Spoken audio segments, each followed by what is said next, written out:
নমস্কাৰ, এই মুহূৰ্তত আহি পৰিছে ৰাতিপুৱাৰ কেইবাটাও বিগ ব্ৰেকিং নিউজ। আজি হৈছে 22 আগষ্ট। প্ৰতিগৰাকী মহিলাই পাই থাকিব অৰুণোদয় আঁচনি। অসমত নাথাকিব অৰুণোদয় নোপোৱা মহিলা। অসমৰ মুখ্যমন্ত্ৰী ডক্টৰ হিমন্ত বিশ্ব শৰ্মাৰ বৃহৎ ঘোষণা। যিসকলে হিতাধিকাৰীয়ে আত্মগোটত 10,000 টকাৰ চেক পাইছে সেইসকল মহিলাক 25,000 টকা সোমাই দিয়া হ'ব। যদি আপোনাৰ একাউণ্টটো এক্টিভ নাই, এতিয়া আপুনি এক্টিভ কৰি ৰাখি দিয়ক। লাখ লাখ হিতাধিকাৰীৰ একাউণ্টত চৰকাৰী কৰৰ প্ৰথম কিস্তিৰ টকা ৰিলিজ কৰিব। যদি আপুনি চৰকাৰী কৰৰ বাবে আবেদন কৰিছে, অত্যন্ত ভাল খবৰ আহি পৰিছে। চৰকাৰী কৰৰ নতুন তালিকা প্ৰকাশ পাইছে। ৰেচন কাৰ্ডৰ প্ৰতিজন হিতাধিকাৰীৰ বাবে জৰুৰী খবৰ। ৰেচন কাৰ্ডত নতুনকৈ নাম অন্তৰ্ভুক্ত কৰিব পাৰিব আপুনি। লগতে কেইবাটাও ৰাজনৈতিক খবৰৰ লগতে অৰাজনৈতিক খবৰ যুগুত কৰা হৈছে আজিৰ দিনটোত। গোটেই অসম তথা ভাৰতৰ বিভিন্ন প্ৰান্তৰ পৰা যুগুত হৈছে কেইবাটাও ডাঙৰ খবৰ। এনেবোৰ খবৰ নিতৌ পাই থাকিবলৈ চেনেলটি ছাবস্ক্ৰাইব কৰি ভিডিঅ'ত এটা লাইক কৰিবলৈ নাপাহৰিব। আজিৰ আমাৰ প্ৰথম দশবাৰ গুৰুত্বপূৰ্ণ খবৰ হৈছে অসমবাসীৰ বাবে এটা ডাঙৰ খবৰ। অসমত অৰুণোদয় নোপোৱা মহিলাৰ বাবে ডাঙৰ খবৰ আহি পৰিছে। আপুনি অৰুণোদয় আঁচনি নাপায় নেকি? তেন্তে আপোনাৰ বাবে ভাল খবৰ দিলে অসমৰ মুখ্যমন্ত্ৰী ডক্টৰ হিমন্ত বিশ্ব শৰ্মাই। অৰুণোদয় নোপোৱা মহিলাক অতি শীঘ্ৰে প্ৰদান কৰা হ'ব অৰুণোদয় আঁচনি। অৰুণোদয়ৰ সভাতে মুখ্যমন্ত্ৰী ডক্টৰ হিমন্ত বিশ্ব শৰ্মাই কৰিলে বৃহৎ ঘোষণা। বৃদ্ধি পাব অৰুণোদয় আঁচনিৰ 1250 টকাৰ পৰা অৰুণোদয় আঁচনিৰ ধনৰ পৰিমাণ। এতিয়াৰ পৰা আপোনাৰ বেংক একাউণ্টত 1250 টকা নহয়, 1250 টকাৰ পৰা অৰুণোদয় আঁচনিৰ টকা বৃদ্ধি কৰা হ'ব। অসমত এতিয়া 10% মহিলাই অৰুণোদয় পোৱা নাই। আপুনি অৰুণোদয় আঁচনিৰ পৰা বঞ্চিত হৈছে নেকি? যদি আপুনি অৰুণোদয় আঁচনিৰ টকা নাপায়, তেন্তে আপোনাৰ বাবে অত্যন্ত ভাল খবৰ। সেইসকল মহিলাকো অহাবাৰ অৰুণোদয় দিয়া হ'ব। 1250 টকাৰ পৰা ধন কিমান বৃদ্ধি কৰা হ'ব, ইয়াক লৈ মিটিঙত জনাব অসমৰ মুখ্যমন্ত্ৰী ডক্টৰ হিমন্ত বিশ্ব শৰ্মাই। অসমত অৰুণোদয় নোপোৱা মহিলাৰ বাবে ডাঙৰ খবৰ। আপোনাৰ বেংক একাউণ্টত অৰুণোদয় আঁচনিৰ টকা সোমাল নে?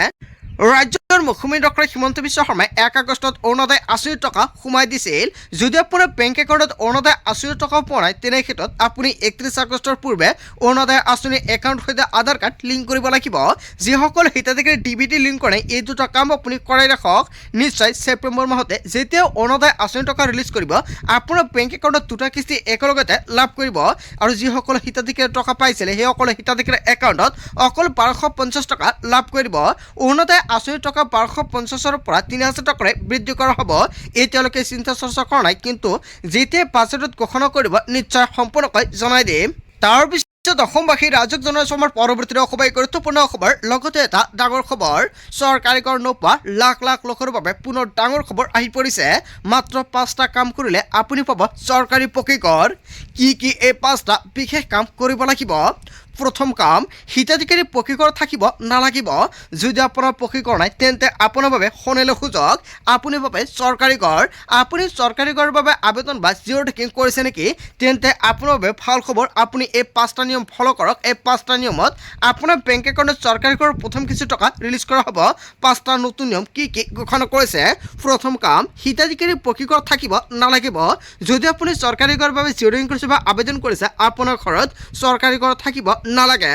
দ্বিতীয়তে জিৰ' টেকিং কৰিব লাগিব। আৰু দ্বিতীয়তে কোৱা হৈছে আপুনি জিৰ' টেকিং কৰিব লাগিব। যদি আপোনাৰ ঘৰত চৰকাৰী ঘৰ নাই, আপুনি জিৰ' টেকিং কৰিছে, তেন্তে আপোনাৰ বাবে ভাল খবৰ। তৃতীয়তে কোৱা হৈছে জিৰ' টেকিং কৰাৰ পিছত আপোনাৰ নাম ভেৰিফিকেশ্যন হ'ব। আৰু চতুৰ্থতে উল্লেখ কৰিছে নাম ভেৰিফিকেশ্যন হোৱাৰ পিছতে চূড়ান্ত তালিকাত আপোনাৰ নাম অন্তৰ্ভুক্ত হৈ পৰিব। যদি আপুনি চৰকাৰী ঘৰৰ বাবে জিৰ' টেকিং কৰিছে, আপোনাৰ বাবে ভাল খবৰ। এতিয়া নতুনকৈ চৰকাৰী ঘৰক লৈ আৰম্ভ হৈছে ভেৰিফিকেশ্যন। আৰু চতুৰ্থতে নাম ভেৰিফিকেশ্যন হোৱাৰ পিছতে চূড়ান্ত তালিকাত আপোনাৰ নাম অন্তৰ্ভুক্ত হ'ব।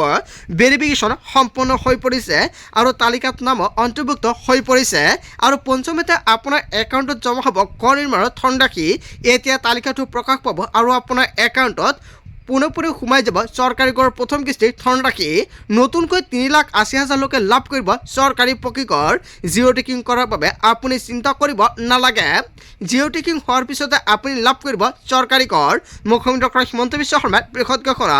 যিসকল হিতাধিকাৰী জিৰ' টেকিং কৰিছে, সেইসকল হিতাধিকাৰীৰ বাবে অত্যন্ত ভাল খবৰ। যিসকল হিতাধিকাৰী এতিয়ালৈকে জিৰ' টেকিং কৰিব পৰা নাই, নতুনকৈ চৰকাৰী কৰৰ বাবে জিৰ' টেকিং কৰিব পাৰিব। কেনেকৈ কৰিব, কি কি নথি পত্ৰ লাগিব, যদি আপোনালোকৰ ভিডিঅ' লাগে নিশ্চয় এটা কমেণ্ট কৰি জনাব। নেক্সট ভিডিঅ'ত জনাই দিম।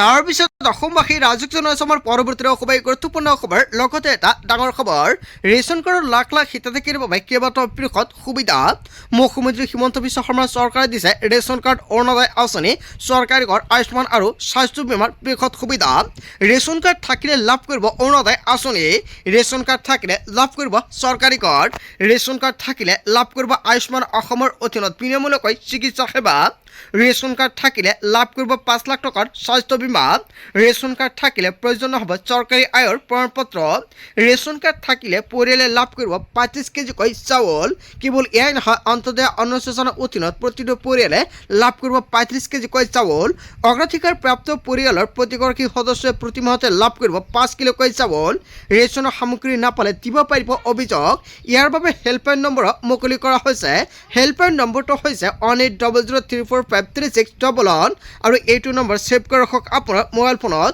যদি কিবা অসুবিধা হয় লগে লগে দিব পাৰিব অভিযোগ চৰকাৰে লগে লগে ব্যৱস্থা গ্ৰহণ কৰিব যিমান পাৰে সকলোকে শ্বেয়াৰ কৰি জনাই দিয়ক 1 ছেপ্টেম্বৰৰ পৰা সম্পূৰ্ণ নতুন নিয়মৰ সংগ্ৰহ কৰিব লাগিব ৰেচনৰ সামগ্ৰী যদি আপুনি ৰেচন কাৰ্ডৰ সৈতে আধাৰ কাৰ্ড আৰু মোবাইল নম্বৰ লিংক কৰা নাই অতি শীঘ্ৰে লিংক কৰক যিসকল হিতাধিকাৰী এতিয়ালৈকে ৰেচন কাৰ্ড ই-কৈচি কৰা নাই ই-কৈচি কৰিব লাগিব অন্যথা তালিকাৰ পৰা আপোনাৰ নাম কৰ্তন কৰা হ'ব আৰু 1 ছেপ্টেম্বৰৰ পৰা আপুনি ৰেচনৰ সামগ্ৰী নাপাব তাৰ পিছত অসমবাসী ৰাজক জনসভাৰ পৰৱৰ্তী খুবেই গুৰুত্বপূৰ্ণ খবৰ লগতে এটা ডাঙৰ খবৰ মেঘালয়ৰ ৰাজধানী শ্বিলঙত নিজম পৰিৱেশৰ সৃষ্টি হৈছে নিস্তব্ধ হৈ পৰিছে সদাব্যস্ত শ্বিলং চহৰ নাই কোনো পৰ্যটক নাই কোনো যান-জঁট হোটেল হোমষ্টেৰ সকলো বুকিং বাতিল কৰি দিয়া হৈছে জোৰাপাত্ৰীয়ে বাহন পাৰাপাৰ হ'বলৈ নিদিয়াত খালী হৈ পৰিছে মেঘালয় কোটি কোটি টকা লোকচান মেঘালয়ৰ দোকান পোহৰত নাই কোনো গ্ৰাহক অসমৰ পৰ্যটকক আক্ৰমণ কৰাৰ ফল ভুগিছে এতিয়া মেঘালয়ে ৪৮ ঘণ্টাতে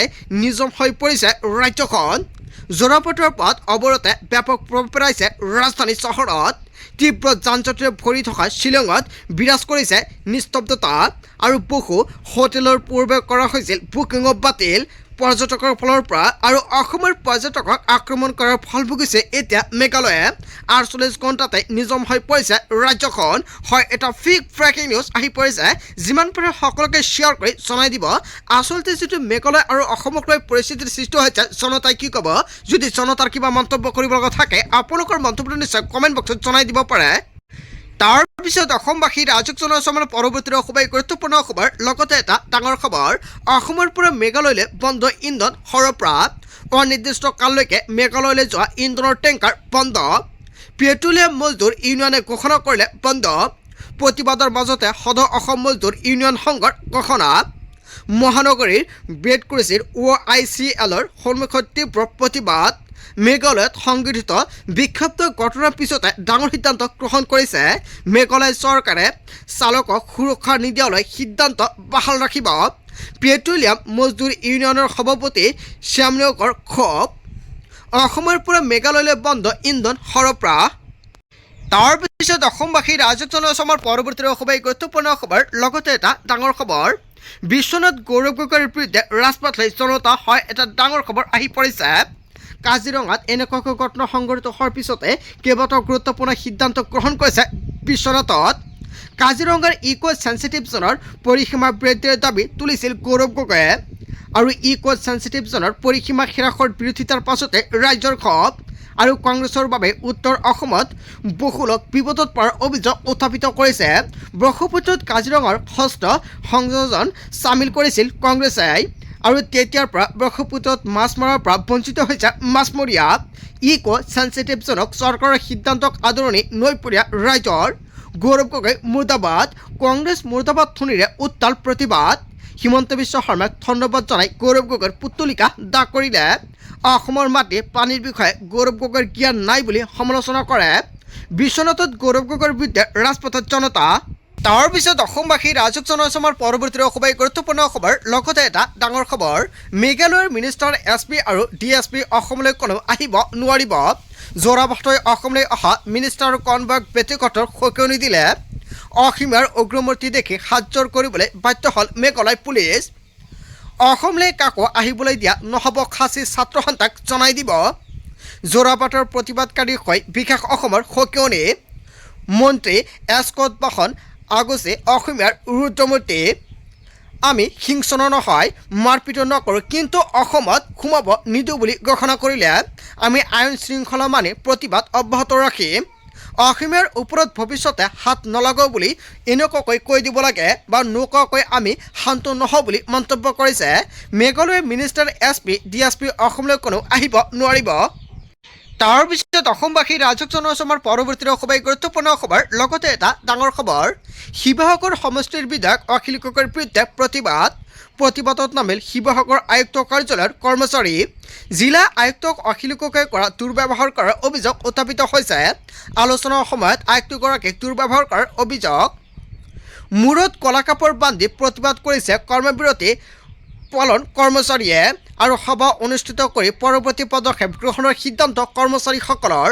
15,000 টকাৰ খেলিমেলিক লৈ আয়ুক্তক দিছিল ধমক আৰু এজন আয়ুক্তক দুৰ্ব্যৱহাৰৰ ভিডিঅ' ভাইৰেলৰ পাছতে প্ৰতিক্ৰিয়া। শিৱসাগৰ সমষ্টিৰ বিধায়ক অখিল গগৈৰ বিৰুদ্ধে ভয়ংকৰ প্ৰতিবাদত নামিল শিৱসাগৰ আয়ুক্ত কাৰ্যালয়ৰ কৰ্মচাৰী। তাৰ পিছত অসমবাসী ৰাইজক জনোৱা আমাৰ পৰৱৰ্তী খুবেই গুৰুত্বপূৰ্ণ খবৰ। লগতে এটা ডাঙৰ খবৰ, বন্ধু সলনি কৰিব পাৰি কিন্তু প্ৰতিবেশী সলনি কৰিব নোৱাৰি। মেঘালয় কাণ্ডক লৈ প্ৰথমটো প্ৰতিক্ৰিয়া মন্ত্ৰী পীযুষ হাজৰিকাৰ। বন্ধুক যিকোনো সময়তে সলনি কৰিব পাৰি কিন্তু প্ৰতিবেশী কেতিয়াও সলনি কৰিব নোৱাৰি। অসম মেঘালয় দুয়োখন ৰাজ্য প্ৰতিবেশী, সমস্যা সমাধানৰ বাবে আলোচনাৰ মাধ্যমেৰে আগবাঢ়িব লাগিব। এই দুটা দুষ্কৃতিকাৰীৰ বাবে গোটেই মেঘালয়ক বেয়া পাব নোৱাৰিব মন্তব্য কৰিছে মন্ত্ৰী পীযুষ হাজৰিকাই। হয়, মন্ত্ৰী পীযুষ হাজৰিকাই যিটো মন্তব্য কৰিছে আপুনি কি ক'ব? বন্ধু বান্ধৱীসকল, আজিৰ মূল ভিডিঅ'খনত আপোনালোকক এইখিনি সৰু কেইটামান ইনফৰমেশ্যন দিবলগীয়া আছিলে। ভিডিঅ'টি ভাল লাগিলে লাইক কমেণ্ট শ্বেয়াৰ কৰি দিব। So thank you for watching full video.